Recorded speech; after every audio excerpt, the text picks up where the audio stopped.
Welcome to Stretford, Paddock, Manchester United 0. Real Sociedad 1. The first loss in the first European game of the season.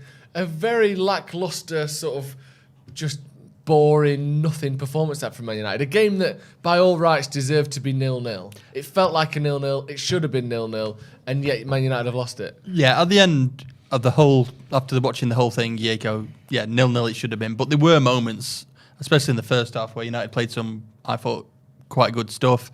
Where if we started to play like that and built on it, I thought we could score a couple of goals, but we just reverted to giving the ball away and not shooting when we should shoot, and it turned into a bit of a mess, really. And then to top things off, the penalty that really should not have been a penalty. I'm not saying we deserved to win the game or anything like that, but like you say, it should have been a 0-0 draw. It was just a... It just felt like a 0-0. Like, it was like a nothing game. Yeah. Like, there was half chances here and there for both teams, like Ronaldo's offside goal and whatnot. But I thought United today really missed like some ruthlessness in transition, and I felt like Rashford in recent games has had that for Man United, and even from a creative sense, slipping the ball through to Anthony and Sancho the game before as well against Leicester. I felt like we really missed him today, to be fair, Marcus Rashford, in the form that he was in. Hopefully it was just precaution that he was out of today's game. But I think, again, like Sancho had come on, he felt a bit isolated, like he likes combinations. Same thing with Anthony. Anthony, to be fair, before he'd come off, started to come to life. Yeah. The ball, Casemiro was like a bit of a nothing ball towards him, swung the defender around, just kept running, then got the corner, and then there was a couple of occasions where he's finding the right pass. But again, those guys need combinations, but you couldn't play Delo the whole game. Stuck Lindelof there. Lindelof's not really a right back. So. Hey, to be fair, I don't think he did too bad, Lindelof. He didn't. No, he didn't. But it's like about him getting properly up and down. Yeah. But Lindelof, even though I don't rate him at right back when he's played there in the past, as like a backup. I think we had games Leicester away, Atletico Madrid away, Barca away in the past where he's played there on the Rafinelli.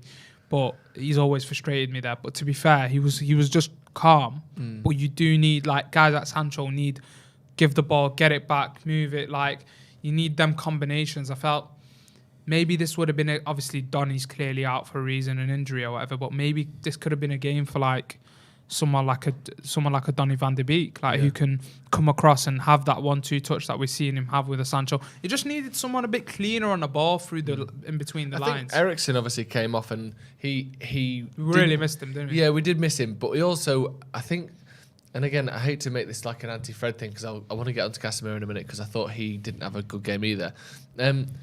But you see with Fred coming back in that on the ball, it's just so much worse than Eriksen, isn't he? He just doesn't have those passes. He can't break the lines. He even like, it seemed like in the second half, Sociedad pushed their defence up so that between our defence and their defence was about 25 yards, at 30 yards at certain points. It was really tightly squeezed in there, which meant that everyone had a bit less time on the ball, and it just completely shone a light on Fred's lack of passing ability. And like you mentioned, actually, Rashford, when a team presses up so high, I think we could have forced mini counter-attacks, balls over the top. Yes. But Ronaldo hasn't got the pace anymore.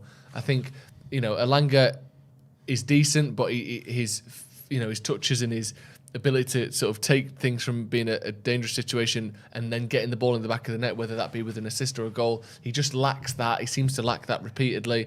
And Anthony is still coming into this team. I think Rashford on the left-hand side, or even down the middle, would have made a massive difference tonight with that high line that Sociedad were playing in the second half. Clipping balls over the top. We did it a lot of times in the Europa League under Ole, where we'd almost force teams into not even a counter-attack, but just, like I said, that really tight defence-to-defence being 25, 30 yards, and just knocking them over the top. Bruno knocking them over the top to Rashford. And what's interesting so to much me success is with that. Online there's this persona that Rashford can only play against a high line. And I do get that because a lot of the time, I do understand where some people are coming from the fact that you look at a Liverpool game, Arsenal game, Chelsea game, City game, where he's fed off those chances in the big games. But then there's a lot of occasions where we've played the Newcastle, where we've played the Sheffield, where we've played a Brighton, where I'm remembering a lot of games, Granada in the Europa League, where teams are slightly deep, but he still makes that run that Bruno finds him with the ball over the top. And he finds himself in the positions. Newcastle as well. If you remember, like, there was back-to-back games at Old Trafford where he cut in off the left and then banged it. It was against Newcastle and against Brighton. Yeah. They're not like really ultra attacking teams, they actually have a decent defensive shape to them, and decent defensive structure. Then you had the one where there was a ball clipped over the top at Brighton away. Bruno finds him. The Granada game, like I said, I mentioned Newcastle. So I think he would have still been effective, even if you mentioned the high line there, like even if he pins them further back to maybe open up space for the rest of the team and Anthony to have more time on the ball and more combinations start happening across the pitch. Ronaldo just, it's sad to see, innit? Like, just...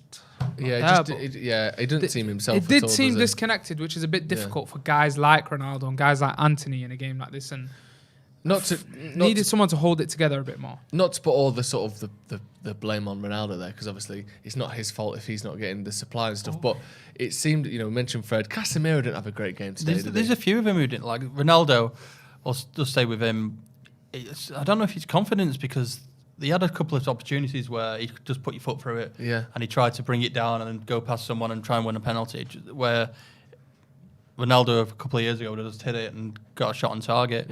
Yeah, Casemiro didn't look great, and even though he had one decent shot and one that looked poor right at the end, I don't think Anthony had a great game.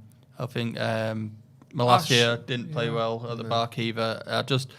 It was a bit of a mixture. Like I say, there was good moments where we passing the ball and we're on their edge of their box quite. For our 10 shot minutes. selection was bad, though, was it? You mentioned the Casemiro shots, and it reminded me to bring up the point about our shot selection was poor. Like Garnacho there at the end of the game, Casemiro there, like you mentioned, like should just shift it, find a pass. Yeah. Fred had a couple in the first half. Like those little moments make a game, and it's so annoying because you can see the structure of where we're winning the ball back and keeping teams in certain areas. You just need to be doing better in those positions. I think as well, this was one of those games where learning a new system, you're going to have loads of games like this. Unfortunately, as United fans, they are probably going to be between 50. If we get, excel in a few competitions, there's probably going to be between 50 and 20 games a season like this for now, where they don't quite know what they're doing. The good stuff that they do is fleeting and only every 2 or 3 minutes rather than 2 or 3 times a minute. It's like it almost feels like last season again, but then there are sparks of good stuff. It's especially when the main groups rotate. Yeah, exactly. Right? And whenever you have to rotate or drop someone or there's an injury, there's going to be games like this where it just looks a bit flat and they're not getting it right. Defensively, the transitions aren't great. To be fair, Sociedad made no chances all game, really. I mean, United didn't either. But I just think it's one of those games that we're going to see a lot of this, unfortunately. And this is why a new manager coming in takes time to build up, because it takes time where eventually you can have 15, 20 players like Man City do, where on any given day you can rotate almost anyone in that first team except pretty much Ederson and still have a relatively similar performance. United aren't there yet. We changed 6 players and it looked like more than half the team haven't been there, which is kind of fair enough, and there's still a lot of games left in the Europa League. You got to look at the players we brought on as well. He brought on Garnacho, who's had a couple of cameos. McNeil, who made his debut tonight. Yeah. Who you can't really be relying on these players to win you a game when they're not even embedded in the squad properly. It was just. You look at the bench. There was how many people were on the bench? Quite a few people, like 9 or something. And the fact that we can't even get 9 players who are match winners or can change a game. We're relying on academy players, which don't get me wrong, I love to see academy players come and play. But when you're chasing a game and you need to score goals, you need people who are match winners, and these academy players aren't proven yet. No. We've got a few super chats. A. Gill says midfield is so vanilla without Eriksen. Ivan says you can clearly see when Maguire gets the ball, he's still thinking what he should do. He takes too much time. He needs to go. For Casemiro, I think that's a bit harsh on Maguire. I don't think he did that much wrong. There was many different things. Glenn F says Ronaldo has lost his speed. I hope Casemiro is not as fit because he was crap. Basically, we can put it on a few players, in my opinion, but Ronaldo was the main fault. A. Gill says it wasn't just Ronaldo. Anthony, Sancho, Garnacho were all poor. Without a counter-attack, we aren't great. The midfield is flat. And Nick Tannehill says, hello from Chicago. Tough for Ronaldo to play well when he gets 30 minutes with a different squad. He had his chances, though. And in the end, it's the Europa, not the Premier League. Yeah, we're not going to sit here and overreact. We've got 5 more games to go. Garnacho was great. He had 20 minutes. Well, you can't expect him to come on and win you the game. No.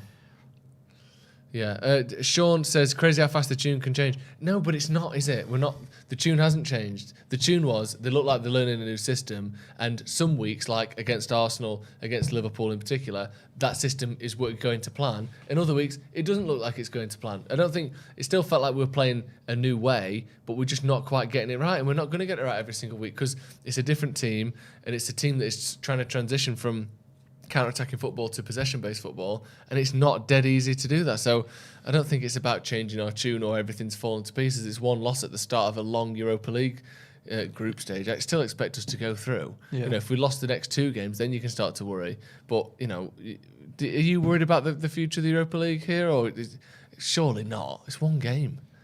Yeah, just one game. I feel like these games are made to realise sort of what the mistakes are in the team that need adjusting, just shuffling things about. I think it's almost, I said it before the game started, like it's where you want to test things, where you want to see if certain players can come into the main team and the starting team, opportunity for young players to come in. So you're going to get results like that. But I don't think in the long run, again, the other couple of teams in this group we should be able to do, probably could even beat Sociedad away from home. It shouldn't really be an issue. But again, we'll have to see in it. But I think we should be fine, Man United, to be honest. It's just, we seem to get into a lot of promising positions. There's just a bit more work that needs to be done. It's not going to happen overnight. But it's about, for me, most important thing is the running and regaining possession. Actually looked good in the first half. Yeah, first half. Once we got on the ball, need to be doing a lot better there. Maybe it's something... Ten Hag's been very good with his reaction to what's not worked. Yeah. He might see something today and go like, all right, next time in the Europa League, I will rotate, but I will rotate with different types of players. Maybe I'll bring in an Iqbal for someone who can maybe be a bit cleaner on the turn in midfield and maybe try and progress a ball. Maybe give Garnacho more of a chance to play on that inside forward role, because I felt he was a bit too on the touchline. I feel like, and Garnacho, you want him to be on the inside of the fullback, between the fullback and the centre half. That's where he can cause problems. Little things like that I think Ten Hag overall so far, I feel like has slowly reacted to things. Yeah. Can he do that in the Europa League? Like, he doesn't really need to continue to play a strong team throughout the competition, but he can make a change or two that adjust things a bit more. Yeah. I think something, just might as well talk about it, obviously. No one's, if you watch the last 12 minutes, we're not sat here saying that was a great performance. How can the refs have done this? But that was a shit decision by the referee, wasn't shocking. it? Not even from the referee. The fact it went to VAR and they said, it was a penalty. When the rules clearly say that if it comes off a part of your body and hits your arm, it's not. Yeah, like that's what we're saying. Like we were wondering, is that an FA thing or whatever? But the commentators seem to agree, and people, I haven't seen anything on the contrary to the contrary on Twitter. It seems like the rule is, if you're defending the ball, it hits another part of your body, like you said, and then hits your hand, it's not a handball, because how could you have known? How could you have known where that deflection was coming off your knee and then got your hand out of the way in time? The fact that like you said, not just the ref gave it, but then VAR gave it, was just I can understand the ref, really? Because in full speed, you might not have seen it hit his, you might not see it hit his arm.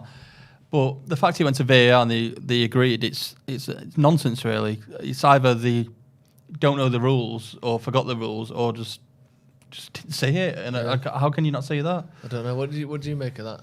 I think it's a joke that, like, I don't get it. Like, it hits off his leg.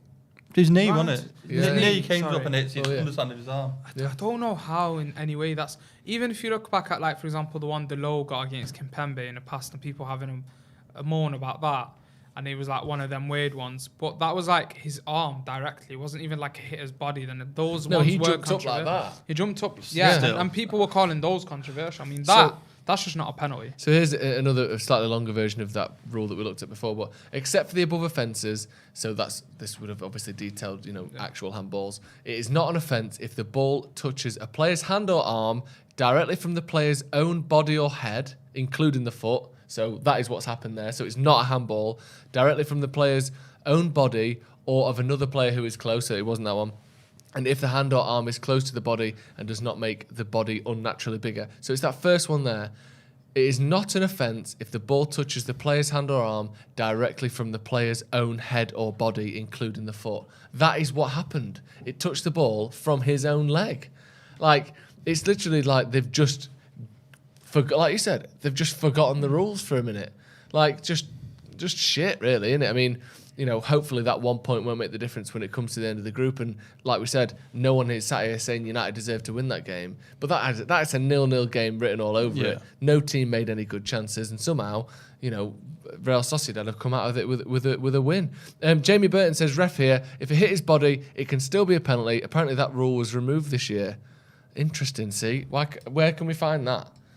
Thank you, Jamie. Arm was in a natural position, so not a penalty at all. So he's going with the other way of it. Jamie, you don't have to put it as a super chat, but where can I find, or can you copy and paste that rule as it stands now, or as it should be now? Obviously, if you ain't got time or whatever, then fair enough. But that's interesting. So apparently that bit has been removed, according to Jamie, who says he's a ref, which I believe.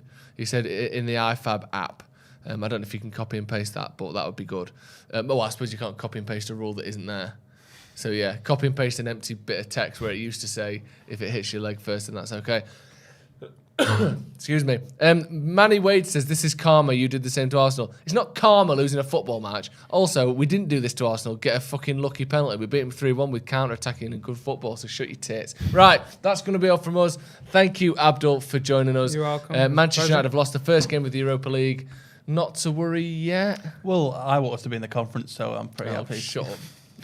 Dave. Right, Manchester United 0, Real Sociedad 1. We'll be back tomorrow with the news, with the brew and all sorts. Looking ahead to the weekend, who knows whether there'll be matches. We'll give you that update in the morning's news, so make sure you check it out 10:30 tomorrow morning. Hit the notification bell and the subscribe button if you haven't already, and we'll see you in a bit.